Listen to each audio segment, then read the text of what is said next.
30 वर्षीय राहुल गोकुल प्रतापे मूल रूप से महाराष्ट्र में उस्मानाबाद जनपद के घारगांव तालुका पंडारा का रहने वाला था। वह पुणे की एक कंस्ट्रक्शन कंपनी में सिक्योरिटी गार्ड था। वह पुणे की ही मालवाड़ी चाली में अपने परिवार के साथ किराए पर रहता था। उसके परिवार में मां बाप, भाई भाभी के अलावा एक बहन थी। परिवार खुश था। घर में अगर किसी बात की चिंता थी तो बस राहुल की शादी की। उसकी बढ़ती उम्र को देखते हुए उसके माता पिता ने उसके योग्य लड़की की तलाश शुरू कर दी थी।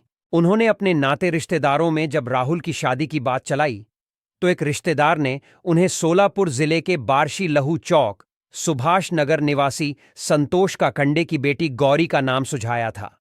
परिवार वालों को गौरी पसंद आ गई थी। गौरी के मां बाप का देहांत हो चुका था। वह अपने दादा दादी शिवगंगा और अपनी सौतेली मां मनीषा सौतेले भाई के साथ रहती थी। बिना मां बाप की लड़की की देख दिखाई की सारी रस्में उसके परिवार और नाते रिश्तेदारों ने मिलकर की थीं।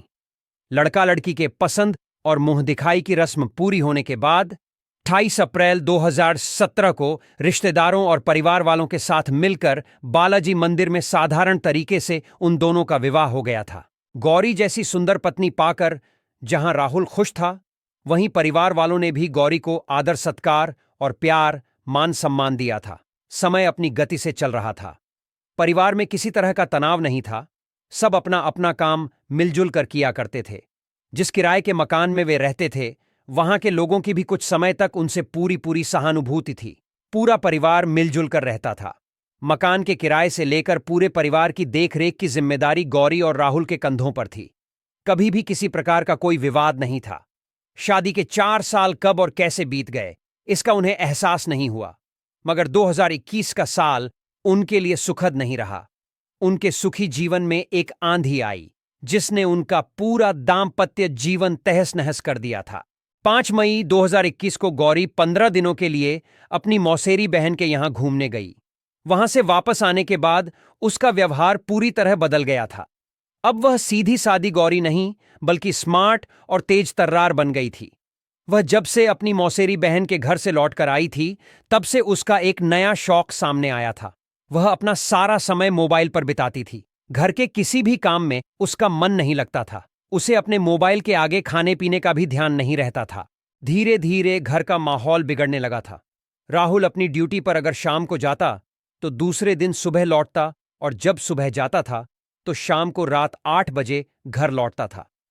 इस बीच गौरी अपना सारा समय मोबाइल फोन से चिपक कर बिताती थी। पहले तो परिवार वालों को लगा कि गौरी शायद अपने पति राहुल के साथ टाइम पास करती है, लेकिन जब शक गहराया तो राहुल की बहन ने उससे पूछ लिया, भाई, तुम और भाभी सारी सारी रात क्या बातें करते हो? पहले तो राहुल ने इसे मजाक समझा और कहा, कैसी बातें करती है पगली? मैं जब ड्यूटी पर रहता हूं तो फिर मुझे किसी से बात करने का मौका कहां मिलता है? क्यों झूठ बोलते हो भाई? बहन ने कहा, भाभी तो अक्सर रात भर मोबाइल फोन से चिपकी रहती है। पता नहीं क्या क्या बातें करती हैं। अगर वह तुमसे बात नहीं करती है तो फिर किससे करती है? उसने पूछा।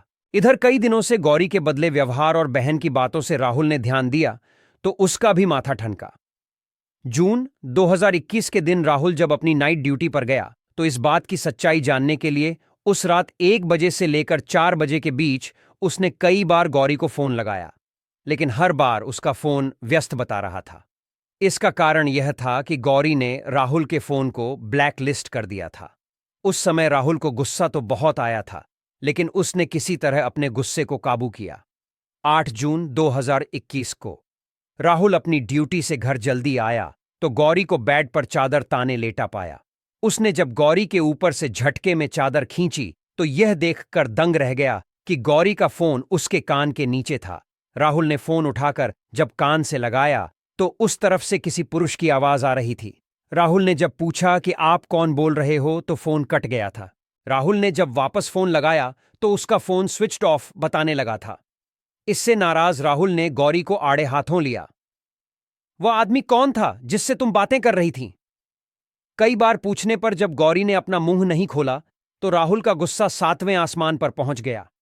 वह अपने आप को संभाल नहीं सका और गौरी को कई थप्पड़ जड़ दिए। बात आगे न बढ़े इसलिए घर वालों ने उस समय राहुल को समझा बुझाकर मामला शांत करवा दिया था। उस दिन तो राहुल शांत हो गया था, लेकिन अब इस मामले को लेकर उसका मन अशांत रहने लगा था। उसने गौरी के मायके वालों को फोन कर उन्हें सारी बातें बताईं और कहा कि उसका किसी के साथ चक्कर चल रहा है। इस विषय में वह उसे कुछ बता नहीं रही है। अच्छा होगा कि आप लोग ही उससे बात करें। दूसरे दिन राहुल गौरी को बस से लेकर उसके मायके के लिए रवाना हो गया था। इस बीच राहुल ने जब गौरी का फोन लेकर उसके व्हाट्सएप मैसेज देखे तो उसमें कई चौंका देने वाले मैसेज मिले। उसमें अनजान नंबर से कई लव मैसेज आए हुए थे। राहुल ने जब उस नंबर को ट्रू कॉलर पर जाकर चेक किया तो उसके होश उड़ गए थे। वे सभी लव मैसेज किसी गणेश नाम के व्यक्ति ने किए थे। उसमें कुछ मैसेज तो ऐसे थे जो काफी अश्लील थे। अब उसे यकीन हो गया कि गौरी भरोसे लायक नहीं है, यानी उसका गणेश से गहरा संबंध है। उस समय तो वह पत्नी की बेवफाई से खून का घूंट पीकर रह गया था, लेकिन ससुराल पहुंचने के बाद उसका गुस्सा गौरी पर फूट पड़ा था। उसने गणेश और गौरी के सारे मैसेज उसके मायके वालों के सामने रख दिए और उस पर गणेश को लेकर दबाव डाला, लेकिन गौरी गणेश को लेकर टस से मस नहीं हुई।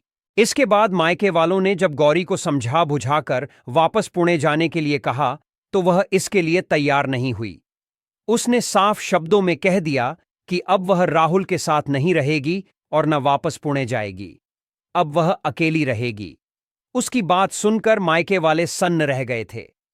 परिवार और नाते रिश्तेदारों ने गौरी को काफी समझाया बुझाया, लेकिन वह अपनी बात पर अड़ी रही।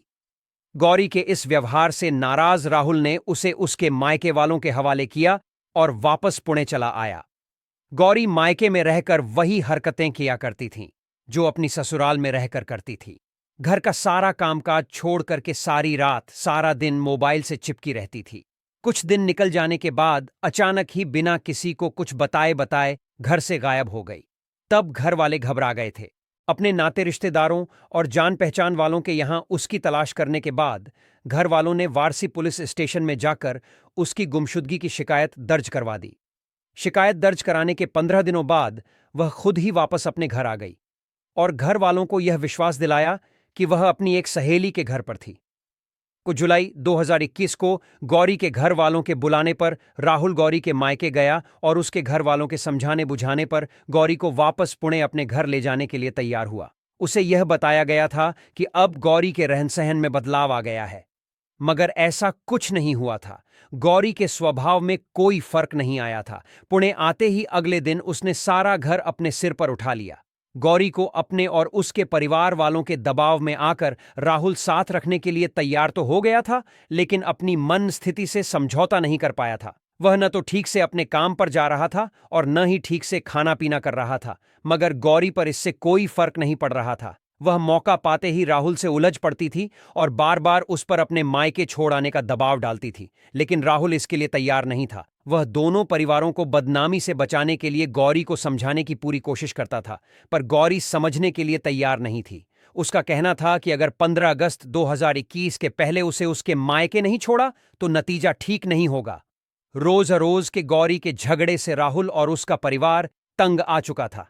क्या करें क्या ना करें यह उनकी समझ में नहीं आ रहा था। 17 अगस्त 2021 को हद तो तब हो गई जब गौरी ने सारी मर्यादा को ताक पर रख दी। उस दिन गौरी ने घर में महाभारत शुरू की तो पूरे दिन चलती रही। राहुल और उसके घर वालों ने गौरी को समझाने की काफी कोशिश की, लेकिन उसका ड्रामा बंद नहीं हुआ। उसका कहना था कि अगर उसने उसे मायके नहीं भेजा तो वह लड़कों को बुला करके राहुल की हत्या करवा देगी। इस तरह की धमकी से राहुल का मूड इतना खराब हुआ कि उसने उसी समय गौरी की बुरी तरह पिटाई कर दी, लेकिन गौरी पर इसका कोई फर्क नहीं पड़ा। गौरी ने इस पर कुछ इस तरह हंगामा खड़ा किया कि आस पड़ोस वालों के होश उड़ गए। उन्होंने गौरी के घर आकर उसे समझाने की काफी कोशिश की, लेकिन गौरी ने उनकी एक भी नहीं सुनी। उल्टा वह उन लोगों से भी उलझ पड़ी थी।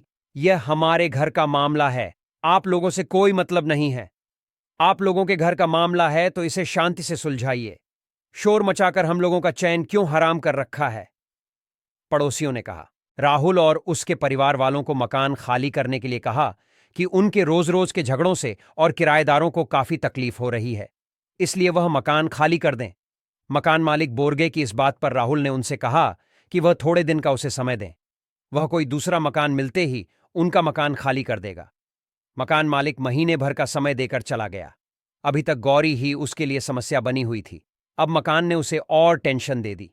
मगर गौरी को इस बात से क्या लेना देना था, वह तो सिर्फ एक ही रट लगाए बैठी थी कि उसे मायके जाना है तो जाना है। शाम को इसी बात को लेकर गौरी ने फिर से हंगामा शुरू कर दिया था। इस बार राहुल गौरी का हंगामा सुनने को तैयार नहीं था। उसने गौरी के प्रति एक खतरनाक फैसला ले लिया था। मैं आज तुझे तेरे मायके भेज ही दूंगा, कहते हुए उसने गौरी का हाथ पकड़ा और उसे खींचते हुए घर से बाहर ले जाकर छोड़ दिया और कहा कि अब वह अपने मायके चली जाए। लेकिन ऐसा नहीं हुआ। घर वाले समझा बुझाकर गौरी को वापस घर में ले आए थे, पर राहुल इस बार गौरी को बख्शने के मूड में नहीं था।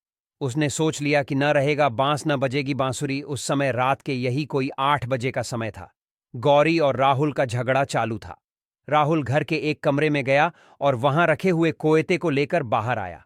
उसके हाथ में कोयते को देखकर जब तक उसके घर वाले राहुल के इरादे को समझने की कोशिश करते, तब तक राहुल गौरी पर कई वार कर चुका था, जिससे गौरी की एक दर्दनाक चीख निकलकर वातावरण में खो गई थी और वह तड़पकर जमीन पर गिर गई। थोड़ी देर तक तड़पने के बाद वह शांत हो गई थी। गौरी की हत्या करने के बाद राहुल बड़े शांत मन से हिजवाड़ी पुलिस थाने पहुंचा। थाना प्रभारी बालकृष्ण सावंत और उनके सहायक थाने आए राहुल का हुलिया देखकर स्तब्ध रह गए। उसके कपड़ों व शरीर पर पड़े खून के छींटे किसी बड़ी घटना की तरफ इशारा कर रहे थे। पुलिस कंट्रोल रूम और अपने वरिष्ठ अधिकारियों को दे दी। इसके बाद थाना प्रभारी अपने साथ पीआई अजय जोगदंड, एसआई समाधान कदम, एपीआई सागर कांटे, हेड कांस्टेबल किरण पवार आदि को लेकर घटनास्थल पर पहुंच गए।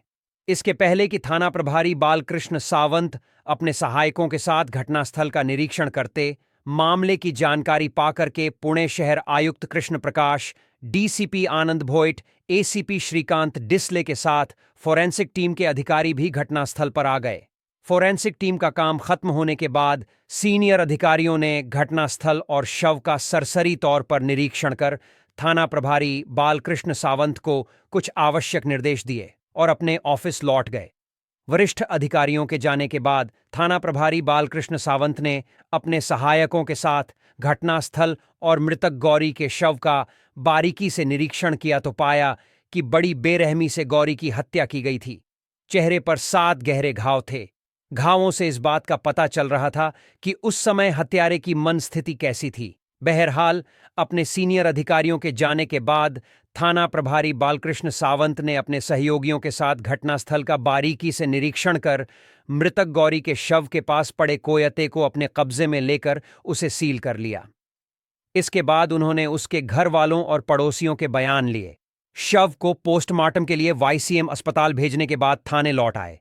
साथ ही साथ उसके मकान मालिक नवनाथ रामदास बोरगे को भी अपने साथ ले आए। उसके बयान के आधार पर उन्होंने राहुल गोकुल प्रतापे के खिलाफ भादमवी की धारा 302(4)(25) मुंबई पुलिस अधिनियम सेंटीसी वोग 135 के तहत मुकदमा दर्ज कर लिया था। विस्तार से पूछताछ करने के बाद जांच अधिकारी बालकृष्ण सावंत ने मेट्रोपॉलिटन मजिस्ट्रेट के सामने पेश कर पुणे की यरवदा जेल